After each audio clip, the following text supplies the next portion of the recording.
to the Amplify Your Authority podcast. I'm Marissa Shadrick, online marketing coach and certified copywriter. And today we're going to talk about an interesting topic. This is a topic that isn't normally addressed and talked about, how to adapt and how to thrive and mastering the art of online business resilience. It really comes down to those small acts of courage that we exercise every single day to move forward, to test, to innovate, to show up like we never have before. And when life begins to change and the market changes, it can create some challenges for us. So I think this is a topic that might resonate for you. So I wanted to give you just 3 key points, and I'll give them to you up front. Some of the things that I think really helps people succeed consistently online. The first one is embrace innovation and testing. People don't necessarily like to test things because they're afraid of failure, but we're going to talk about that a little bit. The second is to acquire wisdom or insights as opposed to just information. There's a difference between the two, and we're going to talk about that. And the third point I want to make is cultivate a healthy mindset.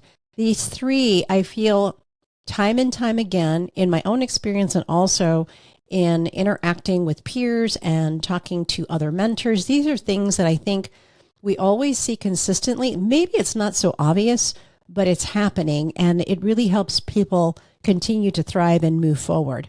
So let's get started. Let me pull up my notes here.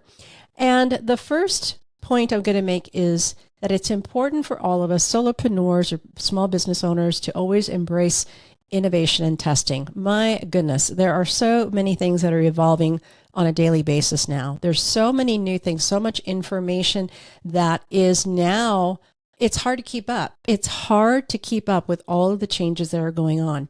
But when it comes to our own business, we need to figure out for our industry, for what it is we're trying to accomplish, for the goals that we've set throughout the year, how are we going to innovate? How are we going to adapt and change or adjust or add or remove something to be able to see if it will give us a little bit more of the results that we're looking for?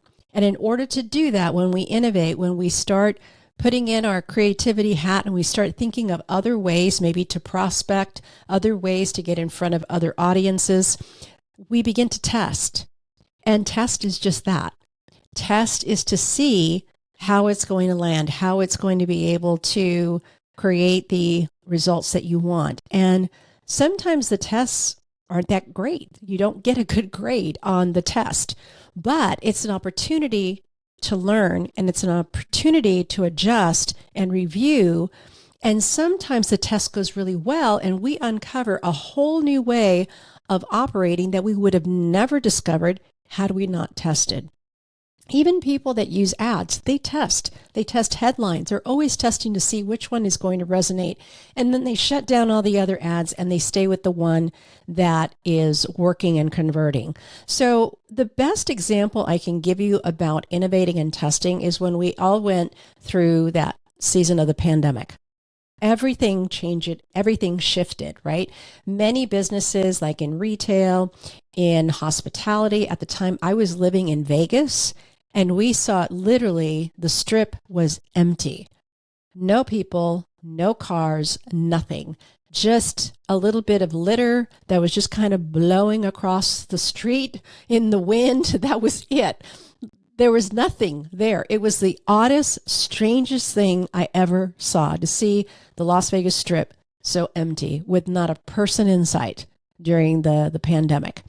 It really was kind of eerie. But hospitality was affected. Entertainment, obviously Las Vegas was an entertainment capital, and a lot of that shut down. And so all of that pivoted. Education, my granddaughter had to begin to stream on Zoom and do her lessons. We had to create all these little areas of offices throughout the house for everybody to work at home, right? Because my husband and I already worked at home, but my daughter and granddaughter didn't. So we had to make up these little corners where everybody would be in their corner on Zoom. So a lot of things changed even for students changed. And even churches that weren't prepared and weren't streaming services, all of a sudden it's like, oh my gosh, how do we reach people? Because there was a lot of things going on. Elderly needed food. All kinds of things were going on.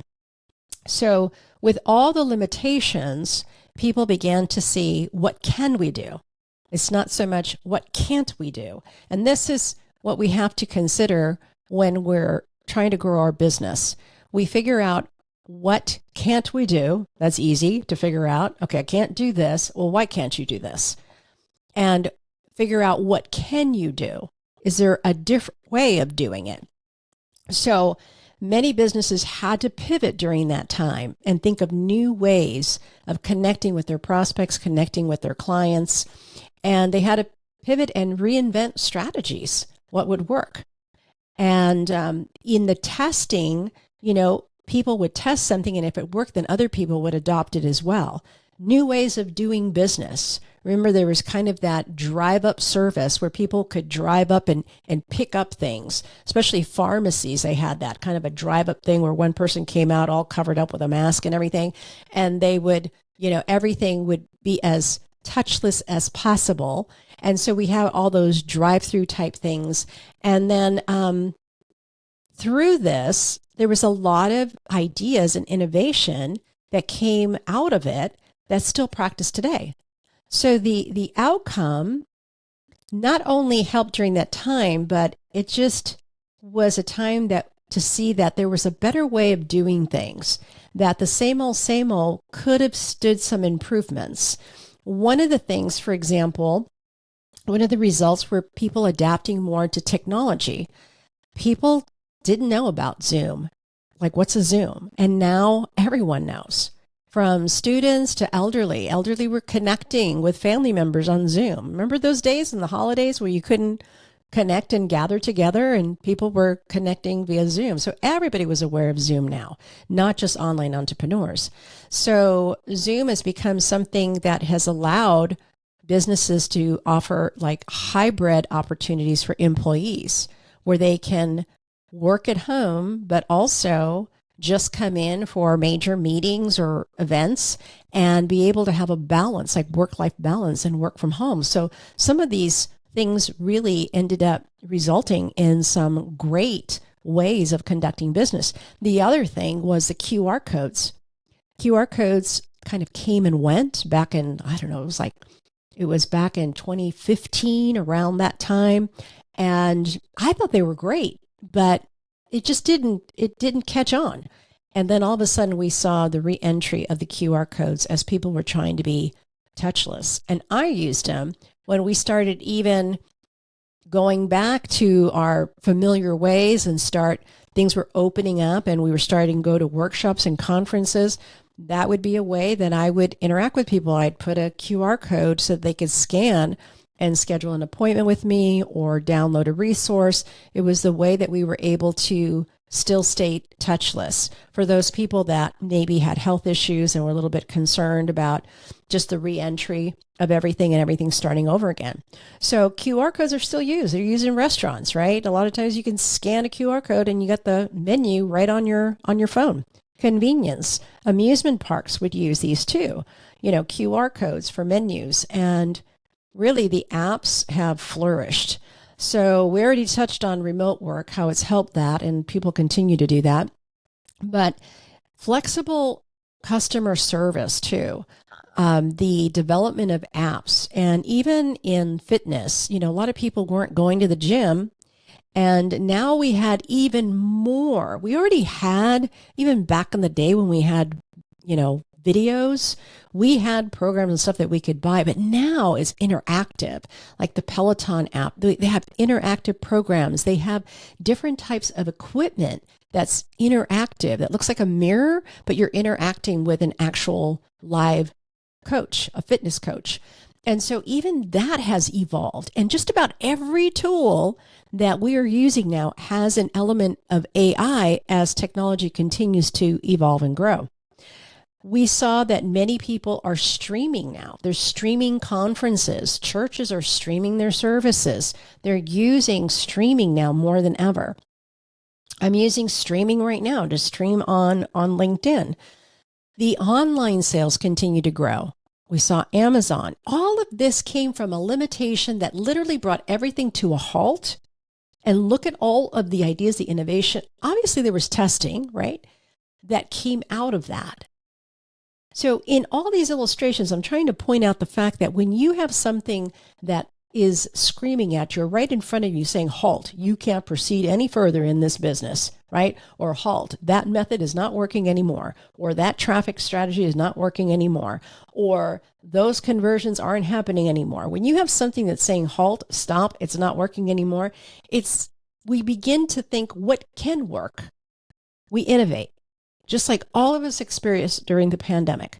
It was a screeching halt. And look at all of the different things that came about it.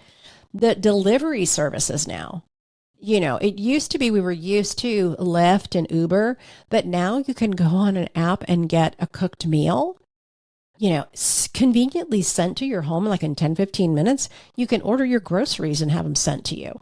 I mean, now the services are so much better for people that are really busy, right? And so that feature alone is such a comfort for me because I can order a cooked meal from my mom's favorite restaurant, and she lives in California, and I can order a cooked meal, set the time when I want it delivered, and send it from Tennessee to her in just a few clicks of an app. I mean, how simple is that? So a lot of these delivery services have improved so much for people that either are shut-ins or elderly. You can send things to them this way. I can send all kinds of Amazon items to my mom as well. It's just so convenient and so simple.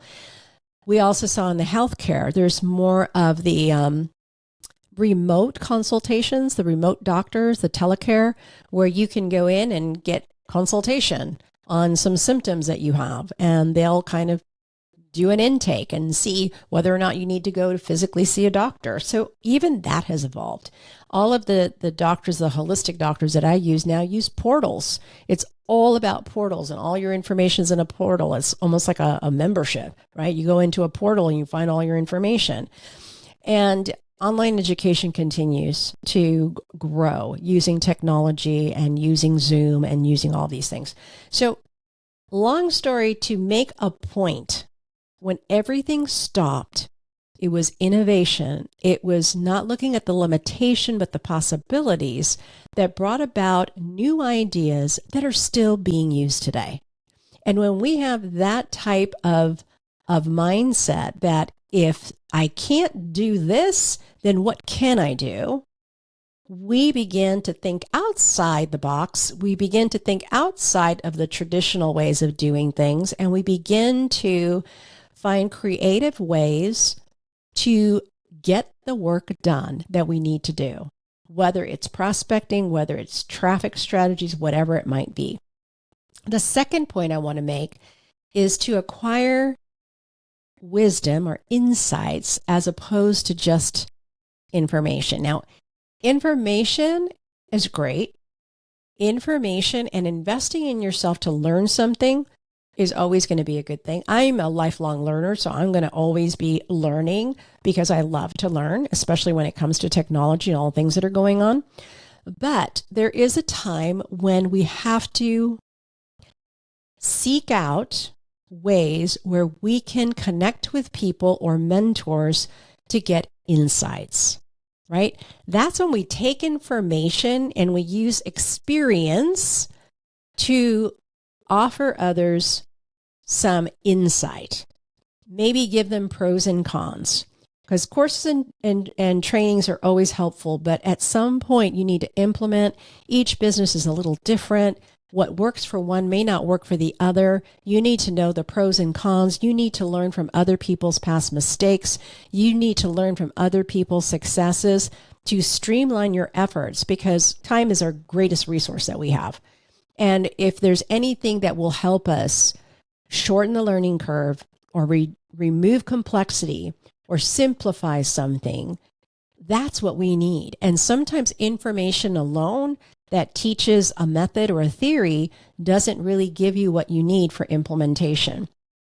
So in my examples here that I have, implementation has a lot of moving parts. And sometimes I call this the reality of execution. that once you get started and you start implementing, oh my gosh, all these other questions surface because nobody talked about this little area here. They said I can connect this with this, but they left out this middle part, or what if I don't have that specific tool? How do I adapt it to this tool that I have? All of a sudden, all of these things start surfacing when you're implementing. It's the reality of execution. And what seemed like it would take a week starts feeling like it's taking 2-3 weeks because you're not getting the answers that you need. In theory, it sounds great, but implementing is another thing. So you need to learn from other people that have gone before you. So we want to learn from others. We want to get insight as far as the best technology tools, especially today, because there's so many options. There's lots of options, lots of things, lots of directions, but what's right for you? What's right for your business? Maybe there's a tool that's very, very helpful for one business, has lots of features, but do you need all those features? Maybe you don't. Maybe you need something that's a lot easier and simpler. It depends on what your goals are. And so as far as technology tools, it's good to talk to different people too. Discuss the pros and cons of every action, right? And that will help you make an informed decision and get feedback and answers. One of the things I do a lot within my communities is I'm always critiquing copy, because I'm a copywriter. I'm a certified copywriter. So no matter what the discussion is in marketing, we end up reviewing the copy because the copy is what people will see online. And so regardless of what it is, it comes down to everything. That is the great equalizer. The copy is what's going to make a difference, whether it's going to fly or not. And so oftentimes, I'm critiquing or giving feedback on copy to see if we can make it stronger or clearer. So it's very, very helpful to acquire insights, not just information. The third point I want to make is that we need to cultivate a healthy mindset. And I think the first thing that we need to realize is that we don't have all the answers. We don't. And the market continues to change, and what worked 3 years ago may not work now. We don't have all the answers. I know I've had mentors, I've invested in myself, and people have invested in me to have me mentor them as well.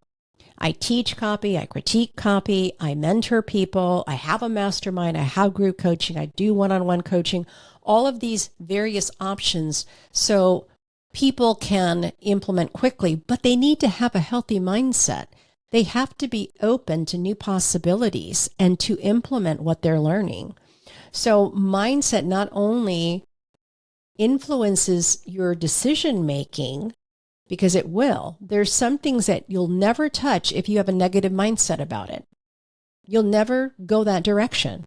You'll just throw up your arms and go, well, I'm not good at that.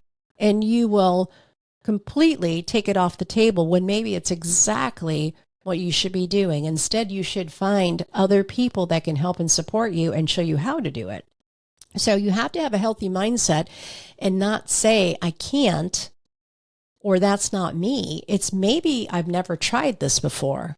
Maybe I need to see the best way to apply this. And it begins with a healthy mindset. A lot of the things that I do right now, I hated doing. I didn't want to do. I was afraid of doing. I was afraid of public speaking. I was afraid of sharing my own opinion, right? I kind of listened and I was like a fly on the wall. And I had to go through a lot of public speaking. I forced myself to get over that and get over the fear of public speaking because I knew communication in written form and the spoken word is really, really important. And if we're going to communicate with people, and most of us, regardless of what industry you're in, we're in a people business.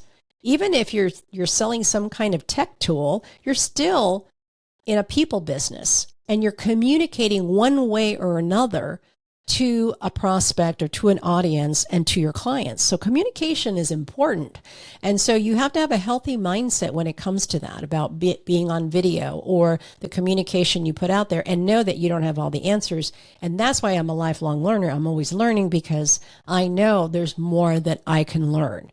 And so when we have a healthy mindset, we break away from past limitations.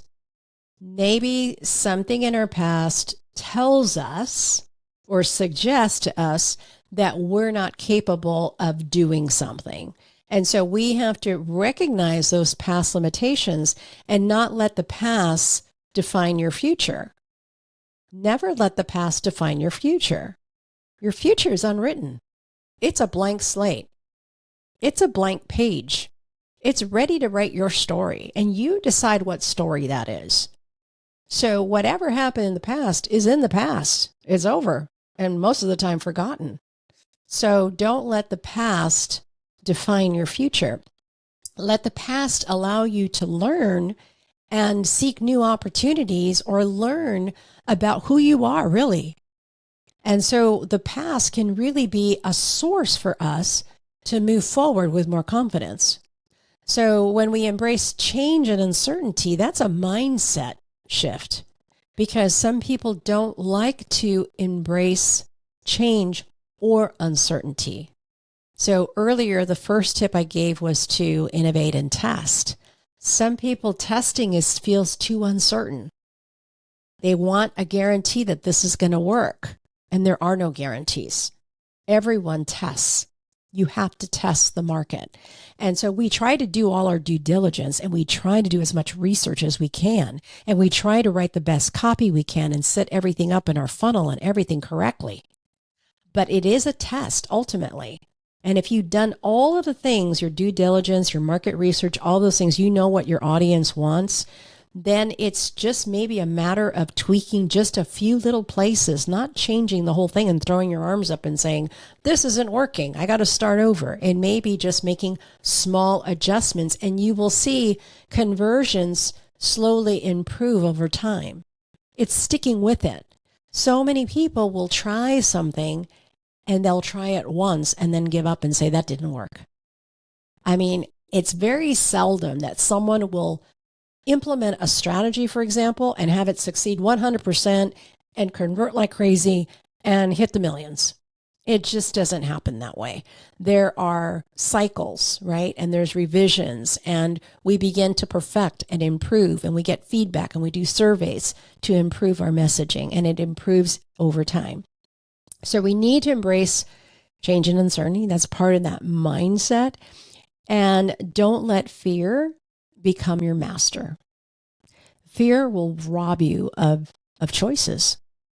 Fear will not let you be an independent, wonderful person that you are. Fear will say, no, you can't do that. So don't let it rob you of your free will. And just figure out, what do I need to do? Do I need to innovate? Do I need to test? Do I need to seek the wisdom of others, in community form? And the other thing I want to say about mindset is consider the things that you're going to do. Don't put any barriers.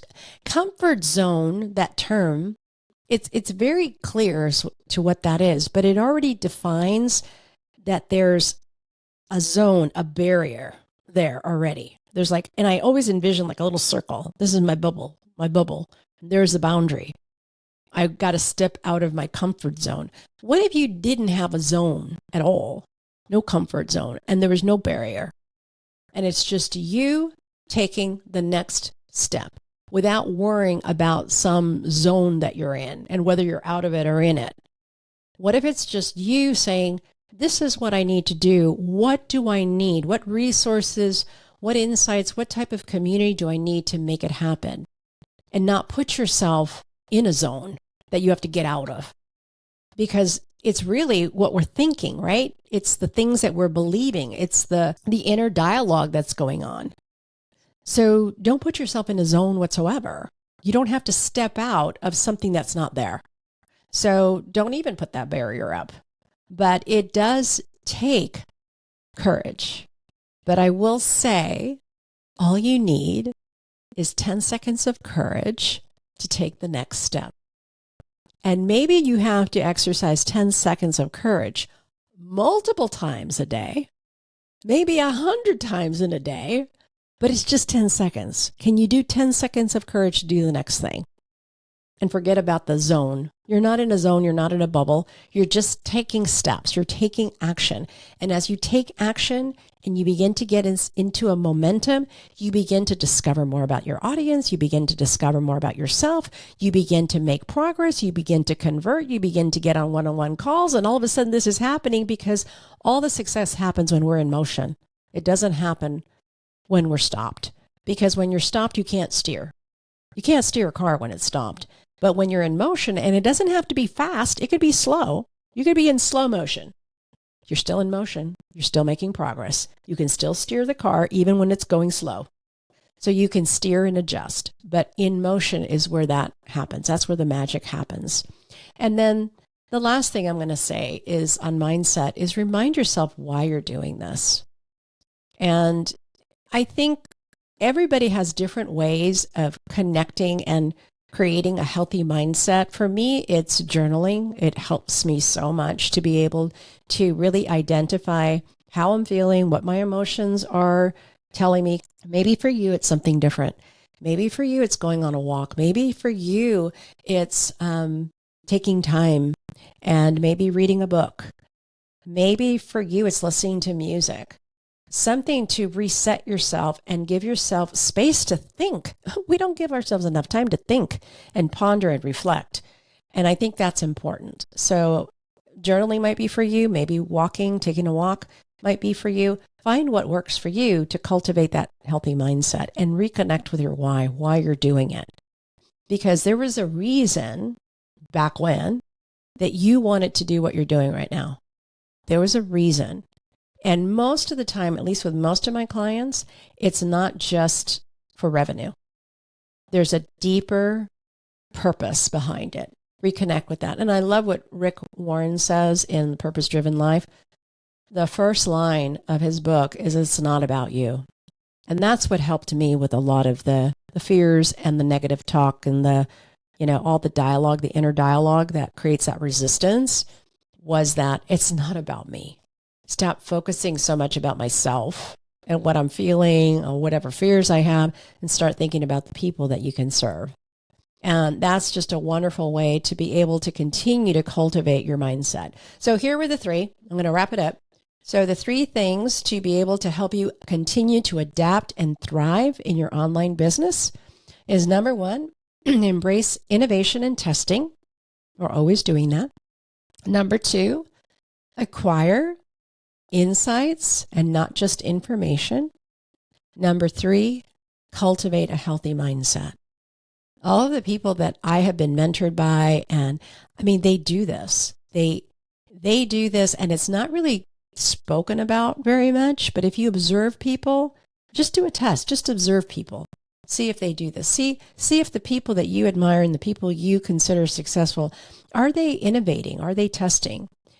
Are they, obviously they're getting information, they're learning, but are they reading? Do they have peers and mentors that they surround themselves around? And do they have a healthy mindset? So that's what I have for you today. I want you to adapt and thrive in your online business. I'm always available to have a conversation with you. So if you would like to maybe talk for about 30 minutes, it's a free coaching call. It allows me to just kind of listen, ask you some questions, and be able to see what the blinders are, what you can't see for yourself, and maybe what the first step is for you. And it always aligns with your goals. So I'll probably ask you, what are some of the goals that you have for yourself for the end of the year, by the end of the year? But it really is an opportunity to have clarity and direction. And so if you'd like to schedule a call with me, I'm always available for that. You can go to my website. It is simply marissashadrick.com/contact. And then you can schedule a call with me and we can have a conversation. It'll just be fun connecting with you. I'm in Tennessee now. So if any of you are in Tennessee, I would love to talk to other Tennesseans as well and chit chat, and maybe we can even have a cup of coffee. So until next time, take care, and I'll talk to you soon. Bye-bye.